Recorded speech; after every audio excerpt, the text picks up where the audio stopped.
Timnas Indonesia harus puas berbagi poin dengan Bahrain setelah ditahan imbang 2-2 dalam pertandingan ketiga Grup C kualifikasi Piala Dunia 2026 zona Asia. Pertandingan yang berlangsung di Bahrain National Stadium, Kamis, 10 Oktober 2024, malam WIB, ini penuh dengan drama hingga menit-menit akhir. Bahrain membuka keunggulan terlebih dahulu melalui gol Mohamed Mahroon pada babak pertama. Namun, Indonesia tak tinggal diam. Menjelang akhir babak pertama, pemain naturalisasi Ragnar Oratmangoen sukses menyamakan kedudukan, memberikan harapan bagi tim Garuda untuk melanjutkan momentum di babak kedua. Di babak kedua, Indonesia berhasil membalikkan keadaan. Rafael Struij, pemain andalan di lini serang, mencetak gol yang membawa Garuda unggul 2-1. Sayangnya, kemenangan yang sudah di depan mata harus sirna setelah Mohamed Mahroon mencetak gol keduanya untuk Bahrain di menit-menit akhir pertandingan, memaksa laga berakhir dengan skor 2-2. Hasil ini membuat Indonesia harus bekerja keras dalam pertandingan-pertandingan berikutnya, jika ingin menjaga peluang lolos ke putaran berikutnya di kualifikasi Piala Dunia 2026. Sementara itu, Bahrain juga tetap dalam persaingan sengit di Grup C. Pertandingan ini menunjukkan performa menjanjikan dari timnas Indonesia, namun tetap ada pekerjaan rumah yang harus diselesaikan, terutama dalam menjaga konsentrasi hingga akhir laga.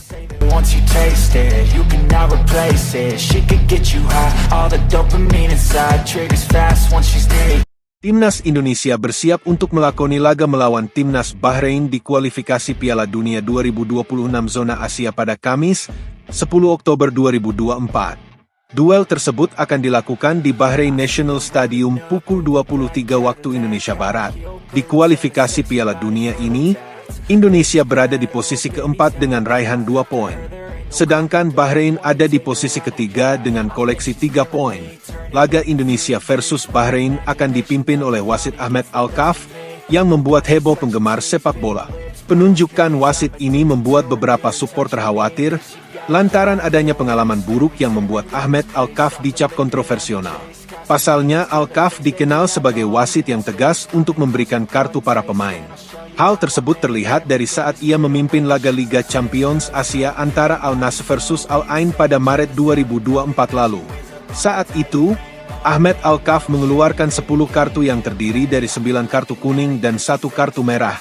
Kemudian dirinya juga pernah memberikan keputusan kontroversial dalam laga Piala Asia U23 2020. Saat itu, ia memimpin laga Arab Saudi versus Thailand. Keputusan Alkaf pun disebut-sebut menguntungkan pihak Arab Saudi setelah keputusan VAR. Hasilnya Thailand pun kalah dengan skor 0-1. Tak hanya itu, keputusan tegas Alkaf juga sempat membuat supporter Singapura marah pada gelaran Piala AFF 2014. Penggemar sampai melempari botol kepada sang wasit, karena memenangkan Malaysia menjelang laga berakhir dan membuatnya lolos ke semifinal.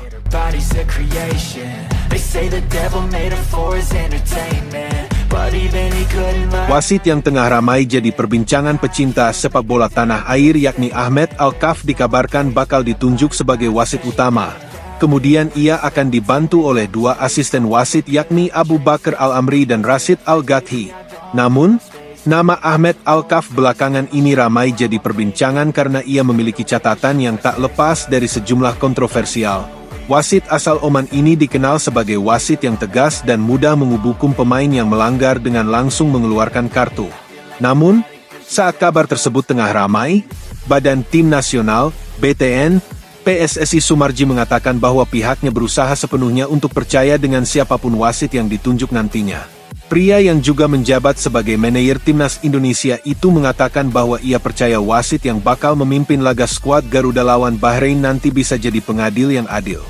Gini, wasit ini juga menjadi perhatian kita secara khusus dan tentu kaitannya dengan itu kan, dengan kepemimpinan seorang wasit, baik itu tengah, wasit utama, maupun away, asisten wasit, 1-2, ujar Sumarji kepada awak media termasuk bolasport.com di Hotel Mandarin Oriental Jakarta, Sabtu, 5 Oktober 2024, malam waktu Indonesia Barat.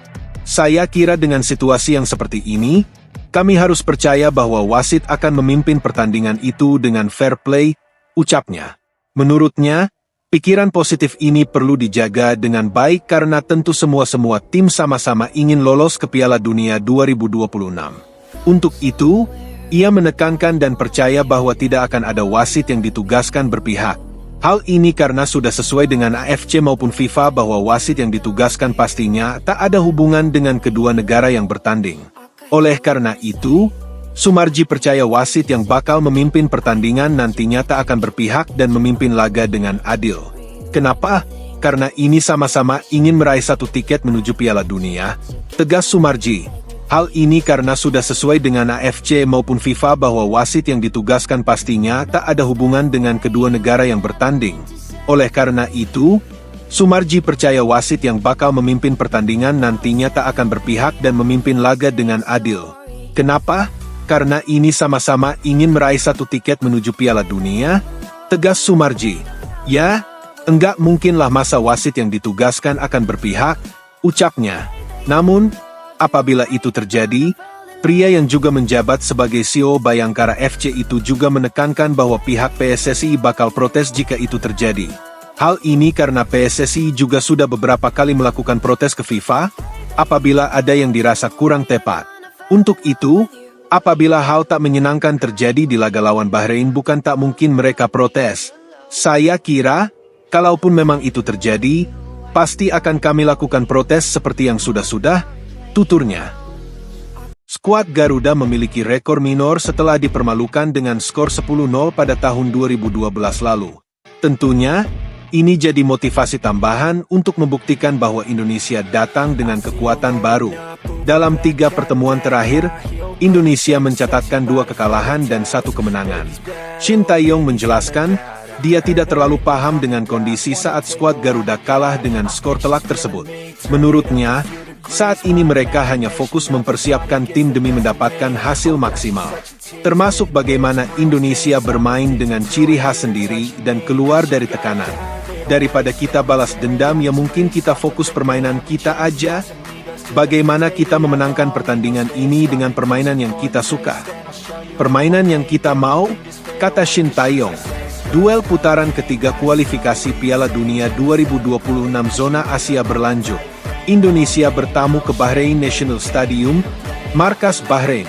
Berbekal 2 hasil imbang menghadapi tim-tim tangguh macam Arab Saudi dan Australia, skuad Garuda menatap hasil yang lebih tinggi pada kesempatan kali ini. Di update terakhir ranking FIFA pada September 2024, Indonesia menempati peringkat ke-129 dunia. Mereka sejauh ini telah menghimpun 1.124,17 poin, ada penambahan 15,44 angka setelah berhasil menahan seri Arab Saudi dan Australia. Adapun Bahrain berada 53 tangga di atas Indonesia atau di posisi ke-76 peringkat dunia dengan koleksi 1.315,49 angka.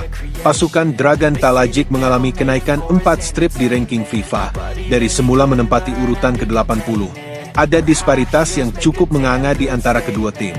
Meski begitu, Shin Tae-yong bakal sangat termotivasi untuk terus merangsek ke posisi lebih tinggi di peringkat dunia apabila sukses mendulang poin sempurna di Bahrain.